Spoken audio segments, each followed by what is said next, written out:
دو قسم کی جنگیں حضور کی ظاہری حیات طیبہ میں ہوئیں، جن میں حضور خود تشریف لے گئے انہیں غزوہ کہتے ہیں، جیسے غزوہ بدر، غزوہ احد، غزوہ خندق، غزوہ تبوک۔ یہ وہ جنگیں ہیں جن میں نبی کریم علیہ السلام بنفس نفیس تشریف لے گئے، اور جن میں حضور تشریف نہیں لے گئے انہیں سریہ کہتے ہیں۔ اہل مکہ نے اسلام کو مٹانے کے لیے 1000 افراد پر مشتمل لشکر تیار کیا۔ سامان حرب، سامان جنگ سے لیس ہو کر وہ مدینہ شریف پر حملہ کرنے کے لیے مکۃ المکرمہ سے نکلے، تو نبی کریم علیہ السلام نے دفاع کے لیے صحابہ کرام سے مشاورت کی، اور اہل ایمان کا یہ کارواں اور یہ قافلہ 313 نفوس قدسیہ پر مشتمل تھا۔ یہ مدینہ شریف سے قافلہ سن 2 ہجری میں 12 رمضان المبارک کو یہ قافلہ روانہ ہوا، اور 16 رمضان شریف کو یہ بدر میں پہنچے۔ مسلمانوں کے بدر میں پہنچنے سے پہلے ہی قریش مکہ، کفار مکہ جو ہیں وہ وادی بدر میں پہلے ہی پڑاؤ کیے ہوئے تھے، تو اہل ایمان کا قافلہ بدر میں پہنچ گیا 16 رمضان شریف کو، اور تعداد صرف 313 تھی، اور اس پورے لشکر اہل ایمان کے پاس 2 گھوڑے تھے، 6 زرہیں تھیں، اور صرف 8 تلواریں تھیں، اور 70 اونٹ تھے۔ نبی کریم علیہ السلام جس سواری پہ سوار ہو کے آئے تھے اس پر حضور کے ساتھ 2 اور بھی سوار تھے، ایک حضرت سیدنا علی المرتضیٰ کرم اللہ تعالی وجہ الکریم تھے، اور ایک اور صحابی تھے۔ چونکہ سواریاں تو تھیں نہیں، بہت کم تعداد تھی، تو باری باری سوار ہوتے تھے۔ نبی کریم صلی اللہ علیہ وسلم سوار ہوتے، پھر حضرت علی سوار ہوتے، اور پھر وہ صحابی سوار ہوتے۔ اس طرح یہ سفر طے ہوتے ہوتے 16 رمضان شریف کو بدر میں یہ قافلہ پہنچا۔ تاریخ اسلام کا یہ اہم ترین دن اس لیے ہے کہ عالم کفر نے مسلمانوں کو صفحہ ہستی سے مٹانے کے لیے اپنے سارے وسائل جو ہیں وہ جھونک دیے تھے، اور کل جو پونجی تھی نبی کریم علیہ السلام کی وہ 313 افراد پر 3 گنا زیادہ لشکر سے، پھر سامان جنگ بھی۔ تو نبی کریم علیہ السلام نے بدر میں ایک دعا فرمائی۔ صحابہ کرام تو انہیں حضور نے حکم دے دیا کہ تم سب آرام کرو، 8 پہر کے روزے تھے صحابہ کرام، تو حضور نے یہ رات مناجات میں گزاری، دعاؤں میں گزاری۔ تو ان دعاؤں میں جب رات گزاری تو حضور کی ایک دعا جو ہے وہ بڑی دردناک دعا تھی، بڑی دردناک دعا تھی، کہ حضور پر گریہ کی کیفیت طاری ہو گئی، اور وہ مناجات اور دعا کے جو الفاظ ہیں وہ دل میں اتر جاتے ہیں کہ کس درد دل سے حضور نے یہ دعا مانگی۔ نبی کریم علیہ السلام نے رب کریم کی بارگاہ میں دعا مانگی اور عرض کی، باری تعالیٰ میرے پاس جو مٹھی بھر جماعت تھی، میں تیرے دین کے تحفظ کے لیے اور تیرے دین کی سر بلندی کے لیے انہیں لے کر بدر میں پہنچ گیا ہوں۔ اے رب کریم، ان مختصر لوگوں اور مٹھی بھر جماعت کی اگر تو نے نصرت مدد نہ کی، پھر قیامت تک تیری عبادت کرنے والا کوئی نہیں رہا۔ اذ تستغیثون ربکم، قرآن مجید کی آیت میں اللہ کریم نے فرمایا جب تم مناجات کر رہے تھے، جب تم دعا کر رہے تھے، ربکم اپنے رب کی بارگاہ میں، فاستجاب لکم اللہ نے تمہاری دعا کو قبول کر لیا، انی ممدکم بألف من الملائکۃ مردفین۔ وہ جب دعا قبول ہوئی تو اللہ کریم نے فرمایا ہم آپ کی مدد اور آپ کی نصرت کے لیے آسمانوں سے 1000 فرشتہ زمین پر اتار رہے ہیں۔ مردفین کا معنی ہے پے در پے، لگاتار۔ انی ممدکم ہم نے تمہاری یہ مدد کی تو آپ کی دعا کو قبول کر کے کہ 1000 ملائکہ ہم نے اتارے۔ جب وادی بدر میں 17 رمضان شریف کو کفر اور اسلام کا لشکر آمنے سامنے تھا تو ایک تیز ہوا آئی، ہوا کا ایک تیز جھونکا آیا جس سے آواز پیدا ہوئی۔ سیدنا علی المرتضیٰ کرم اللہ تعالی وجہ الکریم حضور کے بالکل ساتھ کھڑے تھے۔ انہوں نے پوچھا حضور یہ آواز کیسی ہے؟ یہ بڑی تیز جھونکا آیا ہے ہوا کا اور اس میں سے ایک آواز بھی بڑی گھومتی ہوئی آواز آ رہی تھی۔ تو نبی کریم علیہ السلام نے فرمایا آسمان سے جبریل امین کی معیت میں 500 فرشتے اترے ہیں،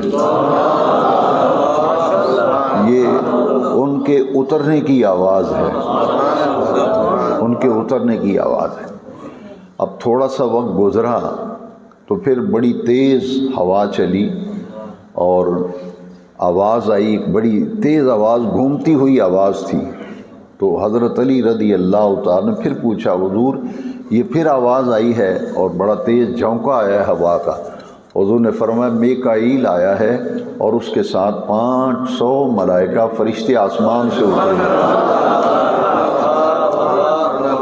وادی بدر میں وہ جگہ آج بھی قابل زیارت ہے، خوش نصیب لوگ زیارت کرتے ہیں۔ ہم وادی بدر میں جب زیارت کے لیے گئے تو جو زیارت کرانے والے ساتھی تھے انہوں نے بتایا کہ یہ وہ ٹیلا ہے ریت کا جس پر ملائکہ اترے تھے، اور ایک صاحب حال وہاں ملا، اس نے کہا کہ رات کو پچھلے پہر آج بھی وہ آواز سننے کو ملتی ہے۔ تو یہ ملائکہ اترے اور قرآن مجید میں آیت نازل فرما دی انی ممدکم بألف من الملائکۃ مردفین، پے در پے ہم نے 1000 فرشتے اتارے۔ اور اس میں ایک خاص بات یہ تھی کہ فرشتے تو پہلے انبیاء کرام کے ادوار میں بھی فرشتے نازل ہوتے تھے، نبیوں پر فرشتے ملائکہ اترتے، لیکن آج تک فرشتے لڑے نہیں تھے، انہیں تو پتہ ہی نہیں تھا لڑا کیسے جاتا ہے، جنگ کرنے کا پتہ ہی نہیں تھا۔ یہ ایک موقع تھا جب اللہ تعالیٰ نے فرشتوں کو لڑنے کا حکم دیا اور انہیں حکم دیا کہ تم نے ان کی گردنوں پہ، ان کے گھٹنوں پہ چوٹیں لگانی ہیں۔ اب وہی ہوا کہ ایک صحابی حضور کے پاس آئے کہ یا رسول اللہ صلی اللہ علیہ وسلم میں نے ایک کافر سے میرا مارکا تھا تو میں اس کو قتل کرنے لگا تو میں نے دیکھا میرے وار کرنے سے پہلے ہی اس کی گردن کٹ کے نیچے گر گئی۔ تو نبی کریم علیہ السلام نے فرمایا یہ جو ملائکہ آسمان سے اترے ہیں وہ اس مارکے میں وہ جنگ کر رہے ہیں۔ یہ تعداد پھر 3000 کر دی گئی، 1000 پہلے آئے، پھر تعداد بڑھا کر 3000 کر دی گئی، پھر 5000 کر دی گئی۔ تو گویا کہ یہ واحد مارکہ ہے جس میں فرشتے اترے اور انہوں نے مسلمانوں کے شانہ بشانہ باقاعدہ اس جنگ میں حصہ لیا اور انہوں نے جنگ کی، جس کے نتیجے میں بے سر و سامانی کے عالم میں 313 مسلمانوں کو اللہ نے غلبہ عطا کیا۔ اور نبی کریم علیہ الصلوۃ والسلام نے ریت اور مٹی اور کنکر مٹھی بھری کفار کی طرف زور سے پھینکی اور حضور نے فرمایا شاہت الوجوہ، شاہت الوجوہ، چہرے بگڑ گئے، چہرے بگڑ گئے۔ تو وہ جو حضور نے مٹی ریت کنکر اٹھا کے پھینکے تھے ہر کافر کی آنکھ تک اللہ نے اسے پہنچا دیا۔ کفار کے قدم لڑکھڑانے لگے، اور نامی گرامی قریش مکہ کے سردار تھے عتبہ، جسے سیدنا امیر حمزہ رضی اللہ عنہ نے قتل کیا تھا، ان کے ہاتھوں وہ مارا گیا۔ سیدنا علی کرم اللہ تعالی وجہہ کریم کے مقابلے میں شیبہ آیا تھا، آپ نے اس کو قتل کیا۔ ولید جو تھا حضرت ابو عبیدہ رضی اللہ تعالیٰ عنہ ان کے مقابلے میں آیا، لیکن اس نے حضرت ابو عبیدہ بوڑھے صحابی تھے، ان کو زخمی کر دیا۔ سیدنا علی کرم اللہ تعالی وجہ کریم نے دیکھا کہ جب ابو عبیدہ زخمی ہوئے ہیں تو انہوں نے آگے بڑھ کر ولید پر وار کر کے اسے بھی واصل جہنم کر دیا۔ تو ایک وقت میں قریش مکہ کے 3 بڑے سردار جب مارے گئے تو ان کے حوصلے پست ہو گئے، اور پھر ابو جہل جو ہے اس کو نبی کریم علیہ السلام کے صحابہ کرام میں سے 2 چھوٹے چھوٹے بچے تھے، معاذ اور معوذ، ان کی والدہ کا نام افرا تھا، وہ صحابیہ تھیں، اس لیے یہ جہاں بھی سیرت کی کتابوں میں آپ کو نام ملیں گے تو افرا کے بیٹے یہ لکھا ملے گا کہ حضور کی صحابیہ تھیں اور بڑا درد دل رکھتی تھیں۔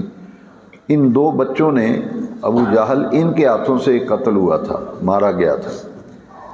حضرت عبداللہ ابن مسعود جب ابو جہل کو دیکھنے گئے تو اس کے کچھ سانس چل رہے تھے، آپ چڑھ کر اس کے سینے پہ بیٹھ گئے، فرمایا کہ اللہ کریم نے ہم سے جو وعدہ کیا تھا وہ تو نصرت کا پورا ہو گیا، تم بتاؤ تمہارے ساتھ جو وعدہ کیا تھا وہ بھی پورا ہوا ہے یا نہیں ہوا۔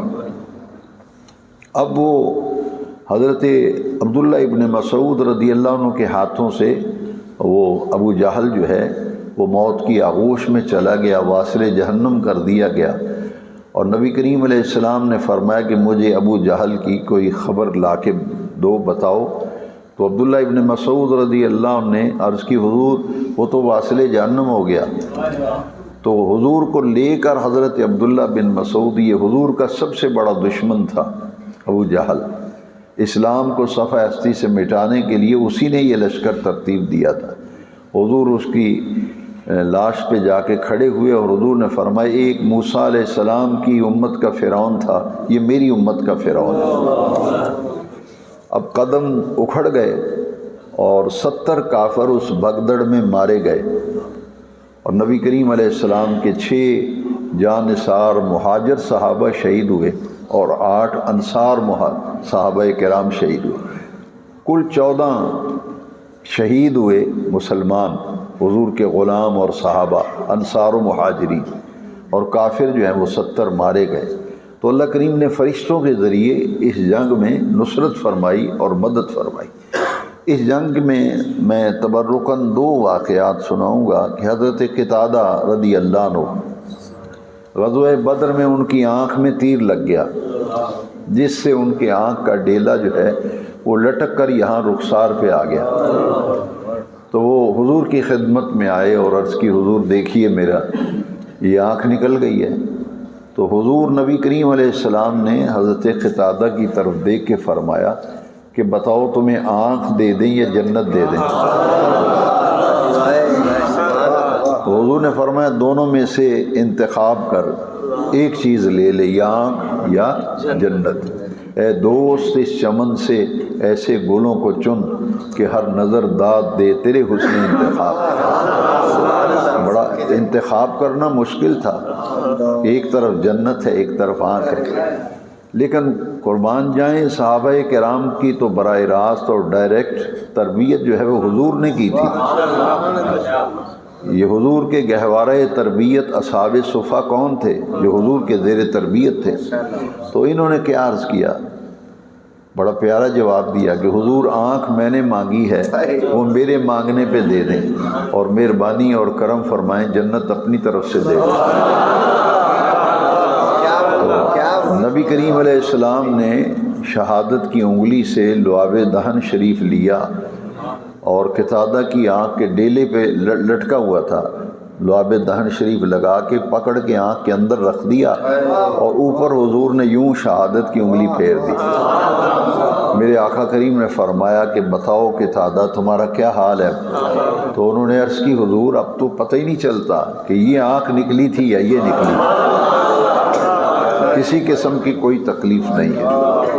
اب اندازہ فرمائیے کہ غزوہ بدر میں نبی کریم علیہ السلام کے معجزات میں سے ایک محتمم بشان معجزہ ہے۔